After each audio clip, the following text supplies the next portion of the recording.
देवियों और देवताओं, दुनिया में केवल मनुष्य है जो मननशील है। कोई जानवर मननशील नहीं। मननशील होने के कारण ही से इसको मनुष्य कहा जाता है, लेकिन मननशीलता इसने छोड़ दिया। जानवर से भी नीचे स्तर का काम करता है। मननशीलता है मैं कौन हूँ, क्या कर रहा हूँ, जीवन का फल क्या है, जीवन में अभाव और शून्यता क्यों है, खिन्नता दुख क्यों है, इसकी खोज करना, इसका निवारण करना और पूरा जीवन संतुष्ट होना, ये मननशीलता का फल है। जानवर में समझ उतनी नहीं है, स्वाभाविक समझ है, स्वाभाविक क्रिया है, लेकिन वे दुखी और अवसादग्रस्त नहीं है, कल्याण का काम भी नहीं कर सकते हैं। कर्म भूमिका वहाँ नहीं है, केवल भोग भूमिका है। मनुष्य शरीर कर्म भूमि और भोग भूमि दोनों है। सुख दुख के भोग भी हैं और अपना उद्धार करने का यहाँ बल है, वो मनन है। मन और वाणी विकसित मनुष्य की है। वाणी विकसित है और मन विकसित है। जानवरों में मन भी विकसित नहीं है, वाणी भी विकसित नहीं है। ची पो टी कुछ कर देते हैं बस। कितने जानवर तो कुछ भी नहीं बोल सकते हैं, मूक है एकदम। मन भी उनका संक्षिप्त है। अपने जीवन निर्वाह, धंधे और प्रजनन ये सब जानते हैं बस, आगे कुछ नहीं। मनुष्य का मन विकसित है और वाणी विकसित है। मन और वाणी ये दो के विकास के कारण ये बहुत ज़्यादा महत्व रखता है, और मन वाणी के विकास के कारण ज़्यादा दुखी है। नहीं बोलने की बात बोल बोल कर साथियों में वैमनस्य पैदा कर लेता है। नहीं सोचने की बात सोच सोच करके मन को खराब कर लेता है, और मन खराब होता है तो जीवन खराब होता है। ये मन और वाणी को संभालना मनुष्य का कर्तव्य है। मन समझ जाने पर सब समझ जाता है। मन को ठीक करें, मन को समझें, मन को सुधारें। ता मन को चीन्हो मोरे भाई, तन छूटे मन कहाँ समाई। जीवन बीत जाता है, मन बहुत छोटा सा है, उसको हम नहीं समझते हैं। पानी से अति पातला, धुआं से अति छीन, पवनों ते उतावला दोस्त कबीरन कीन। पानी से भी पतला, धुआं से छीन, पवन से भी चंचल, इसी से दोस्ती है। बिना जाने समझे उसका सही उपयोग नहीं है। हम कमाते क्यों हैं? खाने के लिए। खाते क्यों हैं? जीने के लिए। जीते क्यों हैं? इसका पता नहीं, बस जीते हैं। घसीट घसीट करके जीते हैं, रो रो के जीते हैं, दुखी होके जीते हैं, संतापित होके जीते हैं, जलते जलते जीते हैं। ये कौन सा जीवन है? जीवन में शीतलता हो, शांति हो, निर्भयता हो, सच्चा सुख यही है। और ये कैसे होगा? इसका विचार, चिंतन, मनन, इसके लिए इन बातों की जो विज्ञाता हैं और आचरण करने वाले हैं, ऐसों का संपर्क। आपको डॉक्टरी जानना है तो बड़े डॉक्टरों के साथ अभ्यास करना हो, उनसे पढ़ना होगा, अभ्यास करना होगा। इंजीनियरिंग, वकालत, कोई भी विषय का ज्ञान प्राप्त करना है तो उससे संबंधित विद्वान और उसका व्यवहार करने वालों से संपर्क करना होगा, श्रद्धा भक्ति पूर्वक उनसे सीखना होगा। इसी प्रकार जीवन का जो खास रहस्य है वो अध्यात्म विद्या है। अध्यात्म आत्मा संबंधी, आत्मा संबंधी विद्या अध्यात्म विद्या है। अधि आत्म अध्यात्म, अधिनाम आधार, आत्मात्मा, आत्मा के आधार में जो हो अध्यात्म है। देह, मन, वाणी, इंद्रियां, ये आत्मा के आधार में है। और इनको समझना, इनको ठीक करना अध्यात्म है। कमाना है खाने के लिए, खाना है जीने के लिए, जी करके जो करना वो ये काम करना है। अगर आप वकालत करते हैं तो डॉक्टरी की ज़रूरत नहीं है, डॉक्टर हैं तो वकालत की ज़रूरत नहीं है, ठीक से किसानी करते हैं तो दुकान लगाने की आवश्यकता नहीं, व्यापारी हैं तो खेती की कोई आवश्यकता नहीं। एक काम कर लें उससे जीवन गुजर हो जाएगा। लेकिन वकील, डॉक्टर, विविध पेशे वाले, सबको अध्यात्म की आवश्यकता है, अनिवार्य विषय है। और जितनी शाखाएं हैं ज्ञान की, उद्योग धंधे हैं, वो जीवन गुजर के लिए हैं और जीवन में सुविधा उत्पन्न करने के लिए हैं। लेकिन वो भौतिक क्षेत्र तक ही है। मन की पीड़ा जहाँ से शांत हो, भय शांत हो, तृष्णा वासना शांत हो, अखंड तृप्ति, परमानंद, परम अमृत, अगाध अमृत में स्थित निर्भय सुख, ये आध्यात्मिक उन्नति में संभव है और कहीं नहीं। कितना बड़ा वैज्ञानिक हो जाए, डॉक्टर हो जाए, विद्वेत्ता हो जाए, सुप्रीम कोर्ट का चीफ जस्टिस हो जाए और बहुत बड़ा स्वामी हो जाए, जगत गुरु हो जाए, लेकिन दुख निवृत्त नहीं होगा। स्वामी हो गया, वो पूज्य हो गया बहुतों का, बस महात्मा हो गया। जो मन को देखे, मन को शोधे, अपने को संभाले, वो जीवन में सफल होता है। इसलिए अपने को पहचाने आप कौन है। ये देह पिंड है मिट्टी का, बोलने वाला मिट्टी नहीं है, बोलने वाला ज्ञाता है, ज्ञान स्वरूप है। मिट्टी, पानी, आग, हवा में ज्ञान नहीं है। Oxygen, hydrogen, nitrogen, phosphorus, radium इत्यादि में भी जो शताधिक तत्व वैज्ञानिकों के द्वारा निर्धारित है, उनमें भी चेतना नहीं है। कारण में चेतना नहीं है तो कार्य में चेतना नहीं आ सकती। चेतना एक स्वतंत्र गुण है, गुण द्रव्य में रहता है। वो द्रव्य कौन है? वो ऑक्सीजन, हाइड्रोजन नहीं है। उसी को हम आत्मा, जीव, चेतन, रूह, सोल कहते हैं। वो ज्ञान स्वरूप है, वही आप हैं। देह का पिंड शरीर है, एक घर की तरह है। देखे सुने भोगे कि संस्कार मन में प्रतिबिंबित हैं, वही जीव के सामने होते, वो उनको आंदोलित करते हैं। मन ही जीव और जगत को जोड़ने वाला है। जैसे दो पाटों को, नदी के दो पाटों को जोड़ने वाला पुल है, वैसे जगत और जीव को जोड़ने वाला मन है।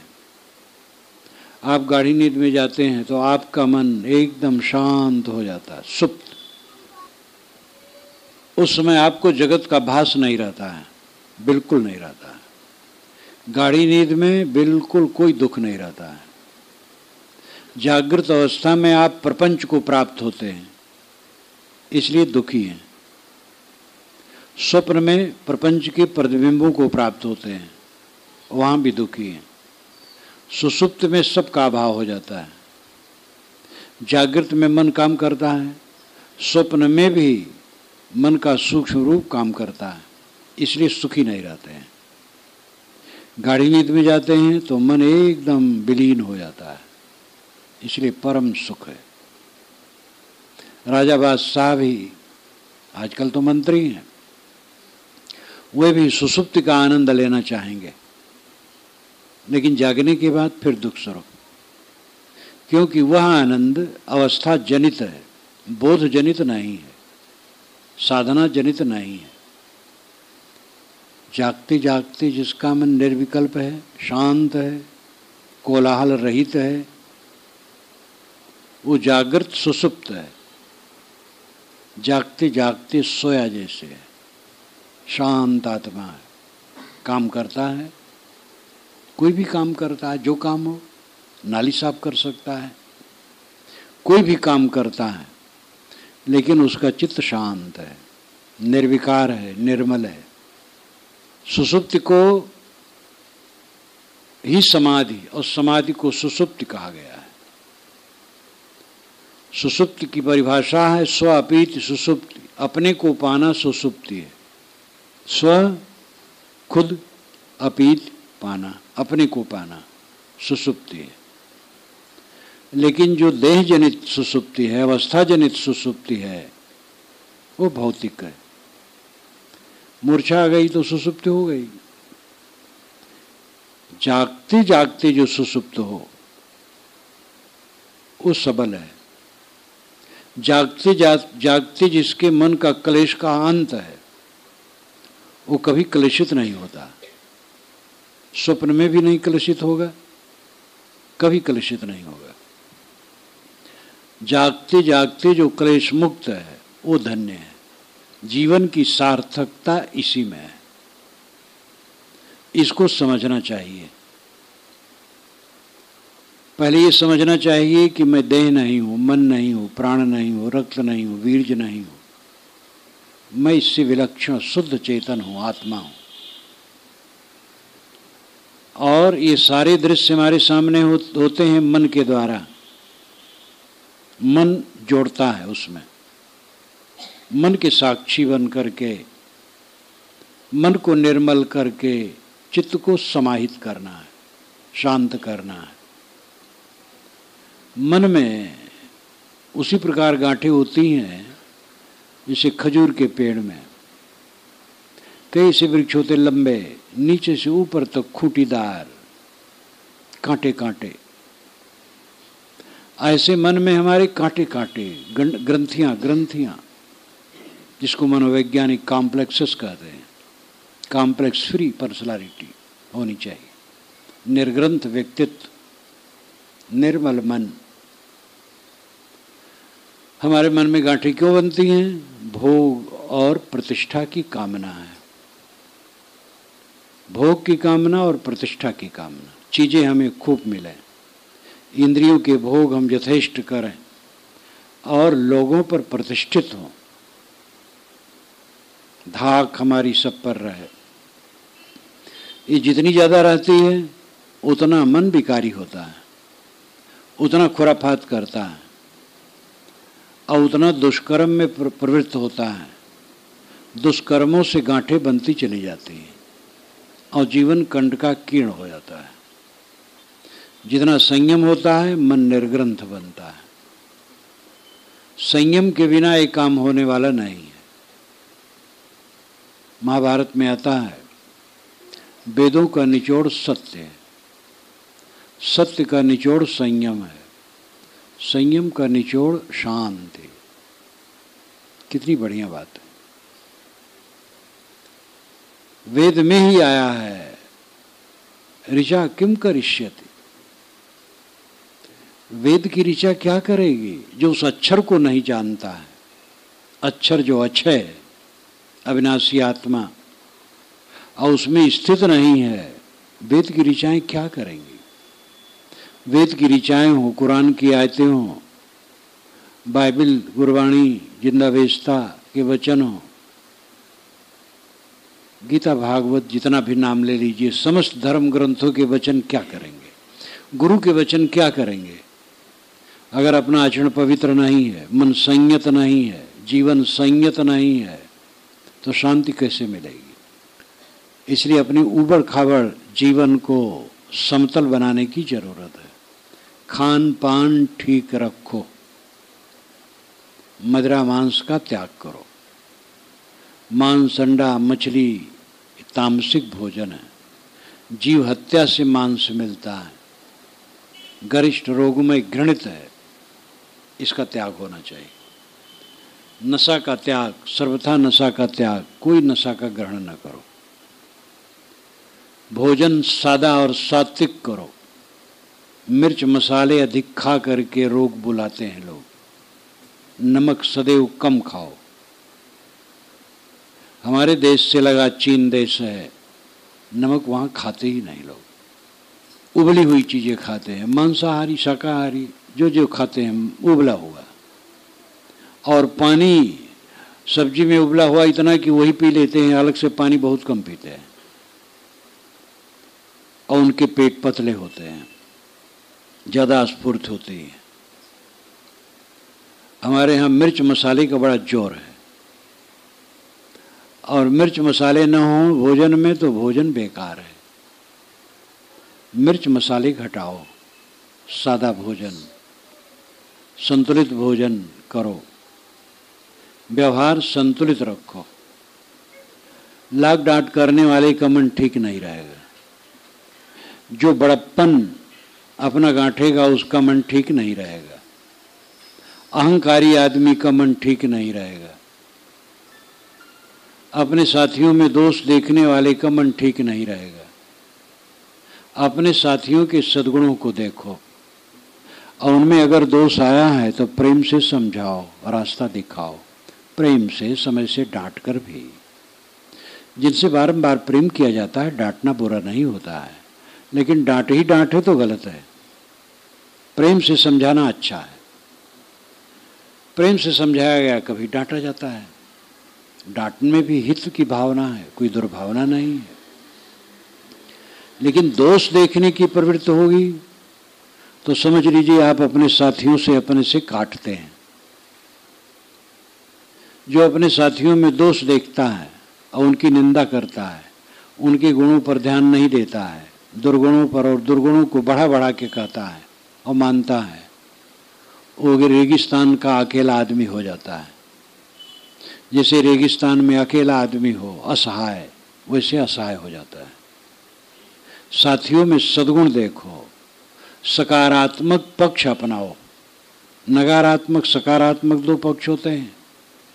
हर इंसान में सद्गुण होते हैं और दुर्गुण भी होते हैं। कुछ त्रुटियां होती, स्वभाव दोष होता है, और अच्छे गुण होते हैं। अच्छे गुणों पर दृष्टि होनी चाहिए, सकारात्मक पक्ष होना चाहिए।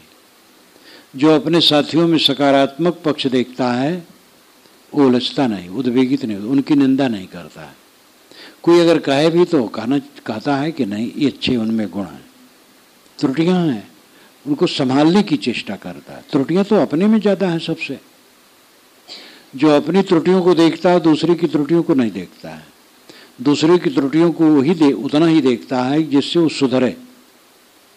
दूसरे की त्रुटियों को देखने वाले का अर्थ होता है बुराई करना, और हित की दृष्टि से देखना वो बुरा नहीं होता है।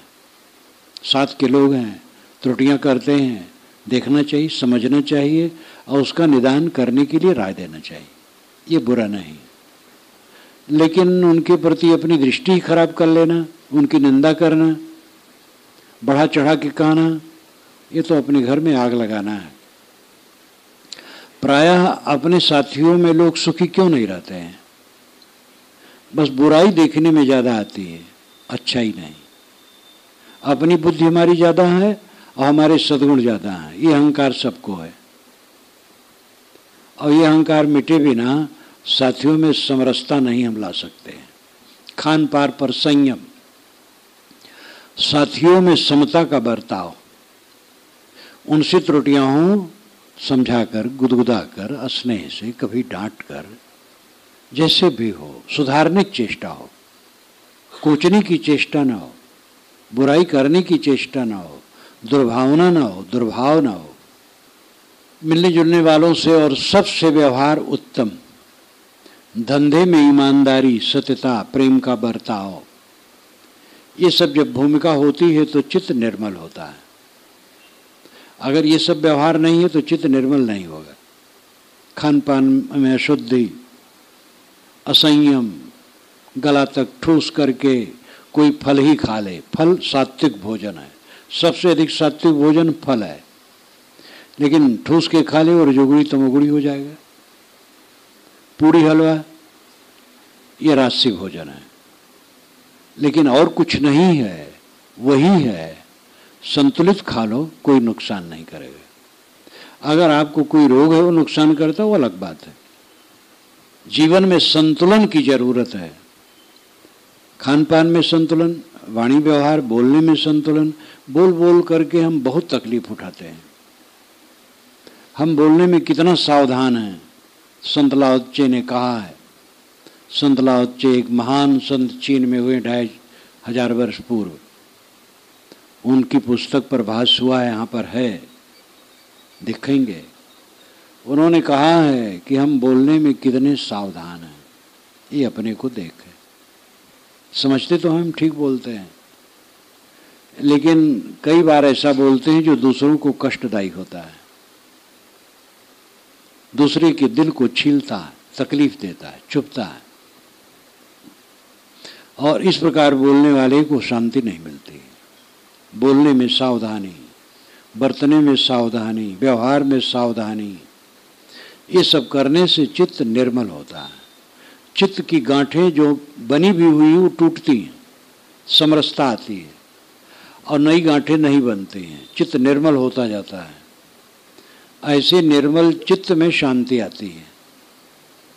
शांति मोक्ष ये एक ही बात है। मोक्ष कोई अलौकिक चीज नहीं है, कोई ऐसी बात नहीं है कि जो हुआ है मर जाने के बाद होता है। मोक्ष है मोह का क्षय। आप कहेंगे मोह का क्षय करने से व्यवहार कैसे बनेगा? मोह करके ही तो व्यवहार सब खराब होता है। मोह त्याग करके व्यवहार सुंदर होगा।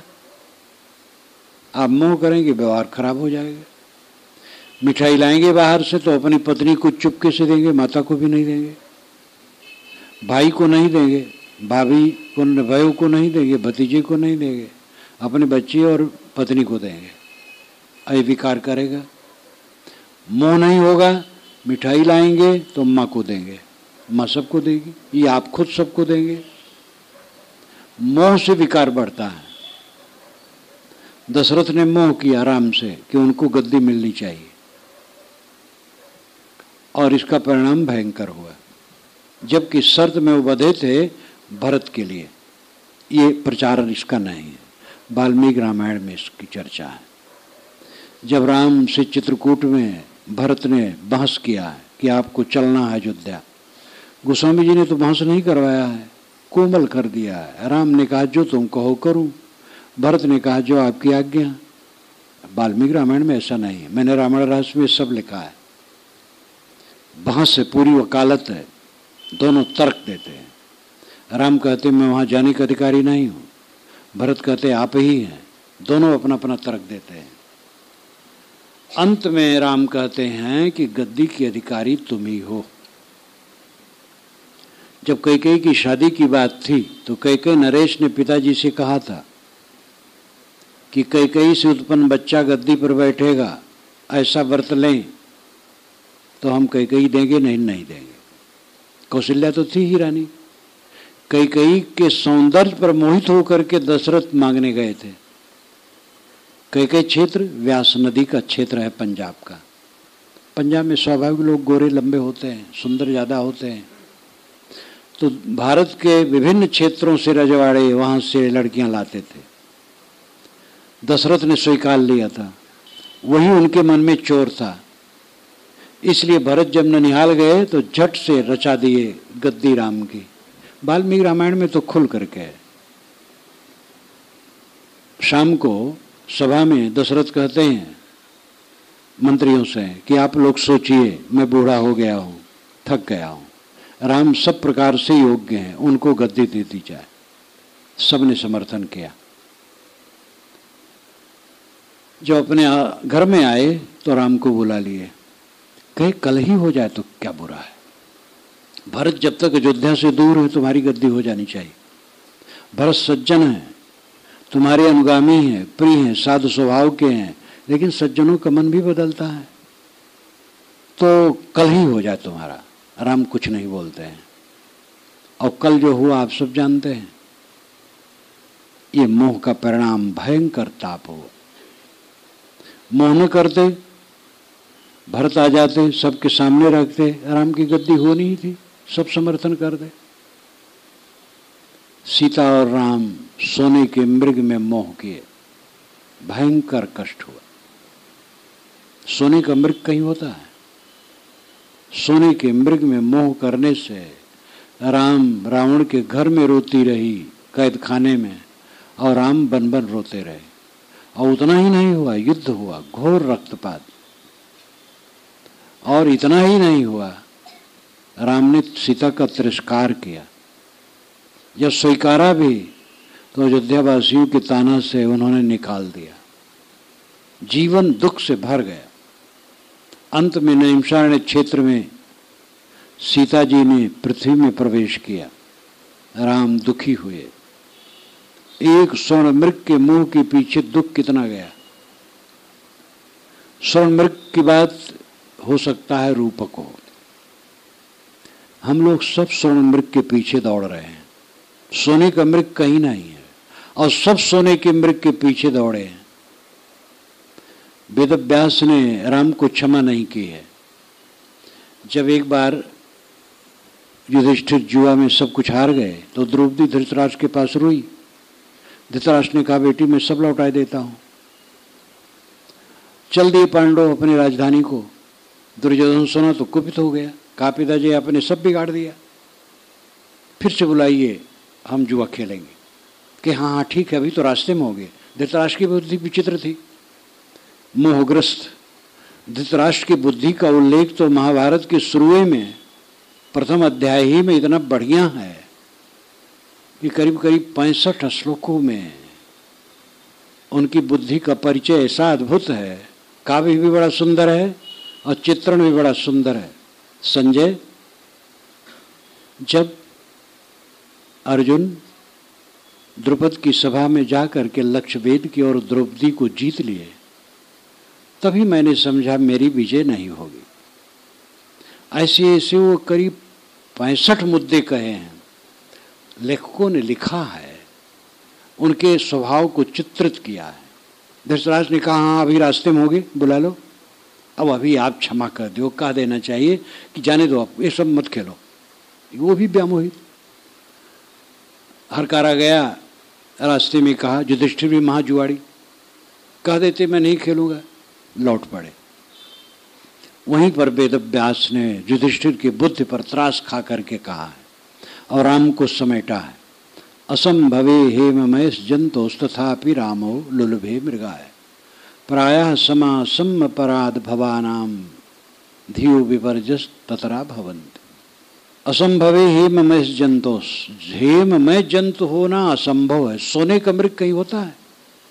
तथापि रामो लुलभे मृगाय, फिर भी सोना जैसे मृग को देख करके, स्वर्ण जैसे मृग को देख करके राम लोभित हो गए। प्रायः समासन्न पराभवाणाम, पराभव जब निकट आता है, धियो विपर्जस ततरा भवन्ति, बुद्धि खराब हो जाती है। सीता और राम सोने के मृग के पीछे दुखी हुई है। हम लोग भी सोने के मृग के पीछे दुखी। सोना का मृग मिलेगा, सुख क्या है? सोने का मृग क्या है? सुख मिलेगा, विषयों में सुख मिलेगा, तरुणाई में खींचता है मन, सुख मिलेगा। बुढ़ापा में पता लगता है सुख नहीं। लेकिन ये बूढ़े लोग जवानों को सावधान नहीं करते। लगता है इनको ईर्षा है जवानों से। हमें भी कोई सावधान किया था, हम क्यों सावधान करें इन्हें? और अगर बूढ़े सावधान करें तो जवान मानेंगे नहीं, समझेंगे बूढ़े लोग आनंद ले लिए, हमें धोखा देते हैं। सब भटके हैं। स्वर्ण मृग के पीछे सारा संसार पागल है। सुख मिलेगा विषयों में, भोगों में, सम्मान में, प्रतिष्ठा में, महाधोखा है। सुख मिलेगा मन को बस करने में, मन को निर्ग्रंथ करने में, मन को निर्मल करने में, कॉम्प्लेक्स फ्री करने में। जब मन हमारा निर्ग्रंथ होगा, निर्मल होगा, उद्वेग शून्य होगा, तब सुख मिलेगा। जीवन हमारा ऐसा बनना चाहिए कि उठते बैठते चलते फिरते लेटे उद्वेग में न रहें। उठत बैठत कबहू न छूटे, ऐसी तारी लागी। साहब ने कहा है, उठते बैठते कभी छूटता नहीं, ऐसी तारी लगी है। तारी नाम ध्यान, संतोष, सहज समाधि भली। सहज समाधि क्या है? इसमें आंख कान रोकना नहीं है, आंख बंद करना, कान बंद करना, काया कष्ट करना नहीं है। सहज समाधि है मन का निर्मल रहना, कॉम्प्लेक्स फ्री रहना, निर्ग्रंथ रहना, उद्वेग शून्य रहना, शिकायत जीवन में न होना। हम रो रो के जन्मते हैं, शिकायत कर कर के जीते हैं और पछताते पछताते मरते हैं। ये जीवन की हार है। विचार हमारा प्रांजल होगा, मननशील होंगे, विवेक करेंगे, आत्मचिंतन करेंगे, आत्मशोधन करेंगे, तो शिकायत करते नहीं जिएंगे। रोते रोते जन्मना तो स्वभाव, उसको नहीं रोका जा सकता। बच्चे रोएंगे, बच्चा पैदा हो रोए ना तो अशुभ माना जाता, मानो मरा है। तो कहते हैं बच्चा पैदा हो तो तुरंत रोता है। मनुष्य का बच्चा रोता है, जानवर का बच्चा नहीं रोता है। मनुष्य का बच्चा रोते रोते जन्मता और मानो बताता है कि मैं रोने के लिए जन्मा हूँ, और जीवन भर यह भागा रोता है। शिकायत शिकायत शिकायत, पत्नी की शिकायत, पति की शिकायत, पुत्र की शिकायत, गुरु की शिकायत, शिष्य की शिकायत, भाई की शिकायत, पड़ोसी की शिकायत, समधी लमधी की शिकायत, शिकायतें शिकायत जीवन भर, दूसरे की शिकायत। और नहीं तुम्हारा सुख नहीं मिला जीवन में, ये शिकायत। और फिर पछताते पछताते मर जाना। सुख है जीवन मुक्ति, जीवन मुक्ति, मोक्ष, निर्मल मन, प्रशांत मन, द्वंद्व रहित मन, उठते बैठते लेटे सब समय आनंद कंद, ऐसा जीवन जीना, ये जीवन का फल है। और ये मनन और विवेक का फल है। जब मनन विवेक होगा तब ये बात आएगी। हमारे में मनन होना चाहिए। मनन की शक्ति है, लेकिन मनोविलास में उसको हम लगाते हैं व्यर्थ कल्पना में।